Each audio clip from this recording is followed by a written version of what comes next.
Today's tip is how to draw eyes. So when I ask students to draw eyes on a realistic face, this is typically what I get.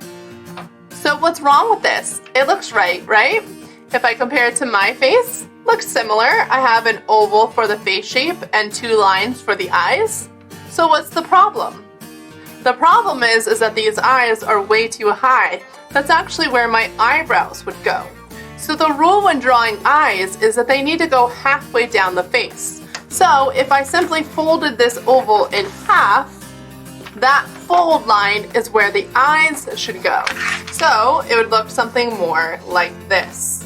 So those original lines that were drawn are the eyebrows, and now the eyes go halfway down the face. So your tip of the day is when you're drawing the eyes, draw them halfway down the face. Stay tuned, follow, and subscribe for more tips.